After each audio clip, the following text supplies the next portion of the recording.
नमस्कार, आप देख रहे हैं प्राइम न्यूज और मैं हूं आपके साथ आलोक शुक्ला। यूपी में चुनाव की करीब आती तारीखों के बीच अब बैठकों का दौर शुरू हो चुका है। चुनाव को देखते हुए तमाम समीकरण तैयार किए जा रहे हैं और इसी कड़ी में बीजेपी ने अपनी तैयारियां और भी तेज कर दी हैं। एक के बाद एक बैठकों के साथ बीजेपी अपना दुर्ग मजबूत करती जा रही है, तो साथ ही पार्टी के अंदर चल रही खींचतान और नाराजगियों को दूर करने की कवायद भी लगातार जारी है। इस बीच बीजेपी में क्या कुछ चल रहा है, सब कुछ प्राइम न्यूज पर अगले आधे घंटे प्रोग्राम के जरिए समझिए।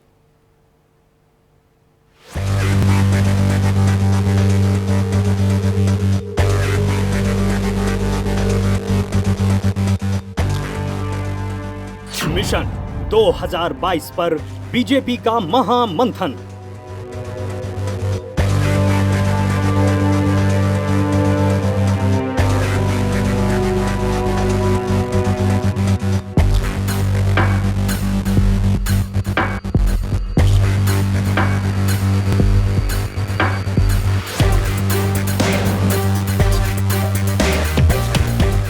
केशव के घर योगी आदित्यनाथ, क्या बन गई बात?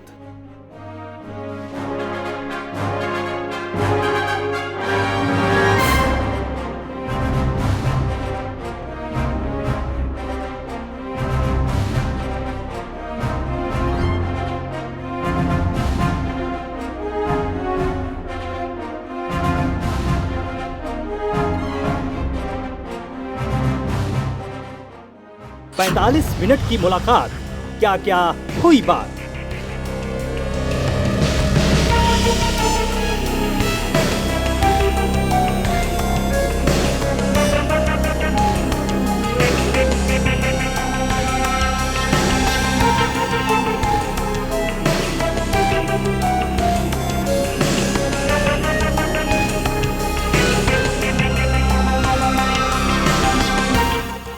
मंथन के दौर जारी, सियासी दल खेल रहे सियासी पारी।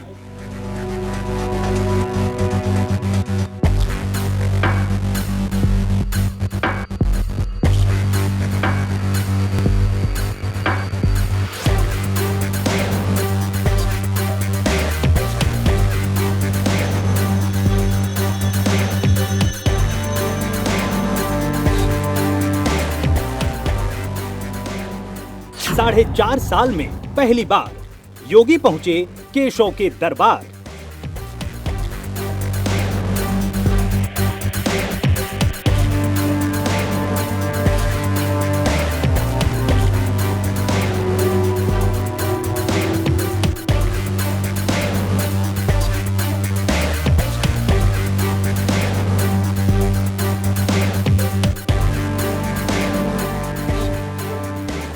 रिपोर्ट कार्ड बनेगा आधार, तभी होगा विधायकों का बेड़ा पार।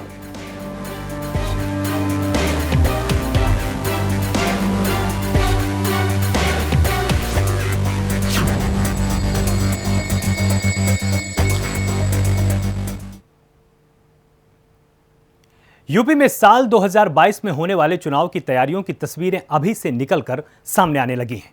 एक के बाद एक महामंथन का दौर जारी है और मुलाकातों की इस दौर के बीच बीजेपी सबसे ज्यादा जोर आजमाइश में लगी हुई है। दिल्ली से लेकर लखनऊ तक लगातार बैठकों का दौर जारी है, लेकिन इस सियासी कशमकश के बीच केशव प्रसाद मौर्य के घर योगी आदित्यनाथ का पहुंचना सबसे ज्यादा अहम क्यों रहा, इस रिपोर्ट के जरिए आपको समझाते हैं। यूपी में होने वाले 2022 विधानसभा को लेकर उत्तर प्रदेश की भारतीय जनता पार्टी और संगठन के बीच कहीं न कहीं बैठकों का दौर एक बार फिर शुरू हो गया है। बीएल संतोष, जो कि राष्ट्रीय संगठन महामंत्री हैं, वह दूसरी बार लखनऊ दौरे पर आए हैं और इस 2 दिवसीय दौरे पर आज बीएल संतोष दूसरे दिन भी लगातार भारतीय जनता पार्टी और संगठन के पदाधिकारियों के साथ बैठक कर रहे हैं।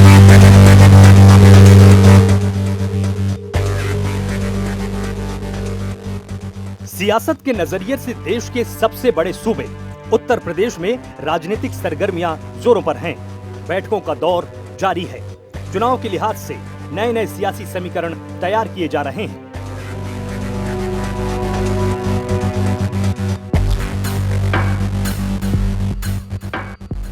इस बीच बीजेपी को बंगाल के नतीजों से सबक लेकर आगे की रणनीति पर काम करना है।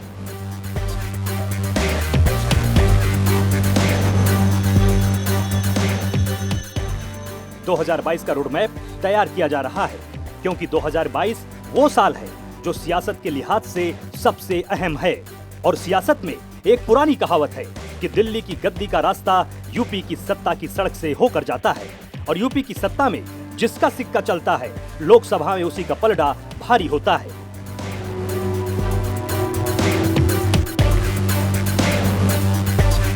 बंगाल चुनाव में भारतीय जनता पार्टी को जिस तरीके से पराजय का मुंह देखना पड़ा, और अब 2022 उत्तर प्रदेश का विधानसभा चुनाव भारतीय जनता पार्टी के लिए कई मायनों में बहुत महत्वपूर्ण है, क्योंकि उत्तर प्रदेश ही आने वाले समय में दिल्ली के प्रधानमंत्री पद को तय करता है।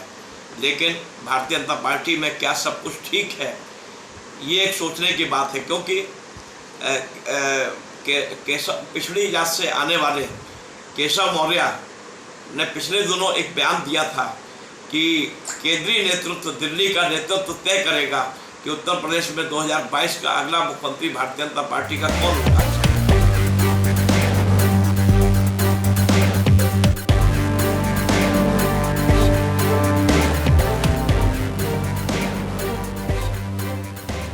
केशव प्रसाद मौर्य के इसी बयान के साथ सियासत के नए नए समीकरण बनने लगे हैं। दावा ये तक किया गया कि मुख्यमंत्री योगी आदित्यनाथ और डिप्टी सीएम केशव मौर्य के बीच मनमुटाव है। इस बात की भनक दिल्ली दरबार तक पहुंची, लेकिन यूपी की सुर्खियों ने उस वक्त नया मोड़ लिया जब डिप्टी सीएम केशव मौर्य से मिलने योगी आदित्यनाथ उनके घर पहुंच गए, साथ कालिदास पर पहुंचे। इसके साथ ही सीएम और डिप्टी सीएम के बीच की दूरियां कम होने का दावा भी जोर पकड़ने लगा है।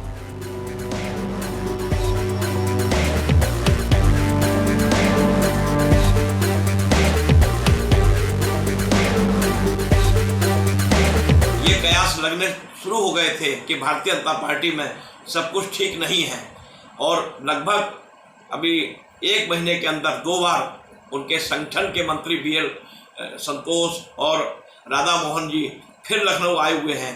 आज अचानक योगी जी का केशव प्रसाद मौर्य के साथ कालिदास मार्ग आवास पर पहुंचना उत्तर प्रदेश की राजनीति में एक बहुत बड़ा घटनाक्रम हुआ है।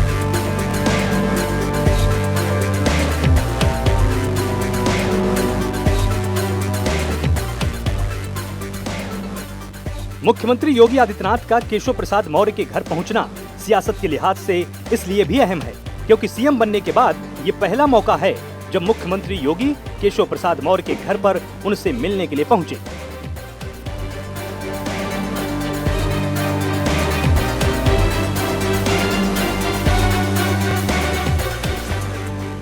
पैंतालीस मिनट की इस मुलाकात को लंच पार्टी बताया जा रहा है, लेकिन सियासी पंडितों को इस लंच पार्टी में भी राजनीतिक पकवान पकते हुए दिखाई दिए हैं।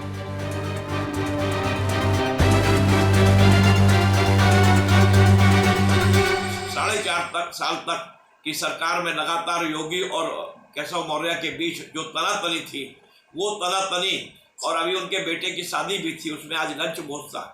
तो ये बताने का प्रयास किया गया कि मौर्य ने जो बयान दिया था उत्तर प्रदेश के परिप्रेक्ष्य में कि दिल्ली तय करेगा अगले उत्तर प्रदेश के मुख्यमंत्री पद का चेहरा,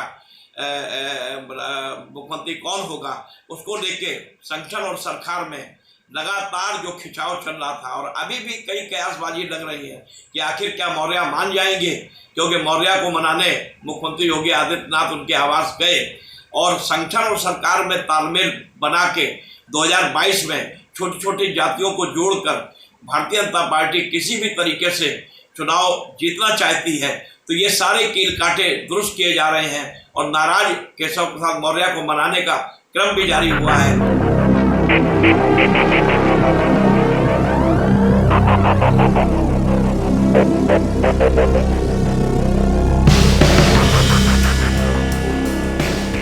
ये तो सच है, बीजेपी किसी भी हाल में 2022 में उत्तर प्रदेश में अपने दुर्ग को बचाकर रखना चाहती है, क्योंकि इन 4.5 सालों में बीजेपी ने यूपी को ही अपना मॉडल स्टेट बनाकर हर चुनाव में पेश किया है, मुख्यमंत्री योगी आदित्यनाथ के काम को गिनाया है।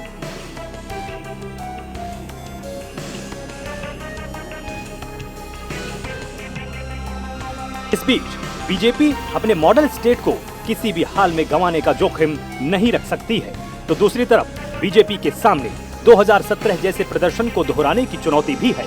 जाहिर है ऐसे में तैयारी बड़ी करनी होगी और उस तैयारी की झलक भी वक्त के साथ नजर आने लगी है।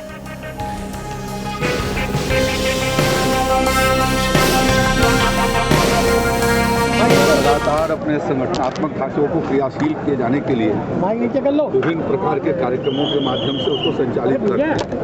तो आज ऐसे सभी चीजों की समीक्षा भी और आगे की रणनीति।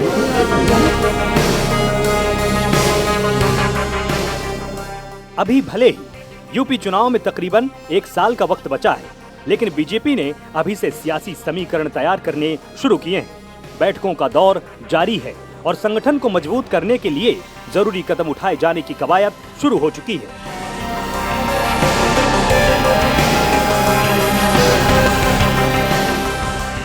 बैठकों के जरिए संगठन को मजबूत किया जाने लगा है और इन बैठकों के बीच मुख्यमंत्री योगी आदित्यनाथ का केशव प्रसाद मौर्य से मिलना इस बात का संकेत भी है कि पार्टी में रूठों को मनाने में बीजेपी जुट चुकी है।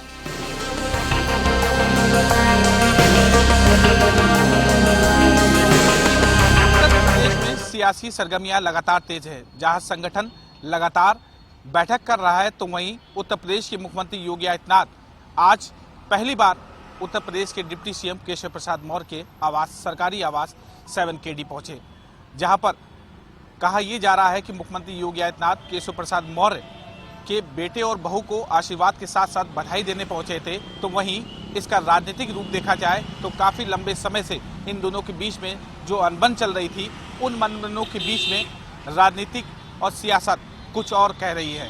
अब देखने वाली बात ये होगी कि दोनों के बीच की इस मुलाकात को किस मायने में देखा जा सकता है। कैमरामैन सौरभ साथ में जितेंद्र सिंह, प्राइम न्यूज़, लखनऊ।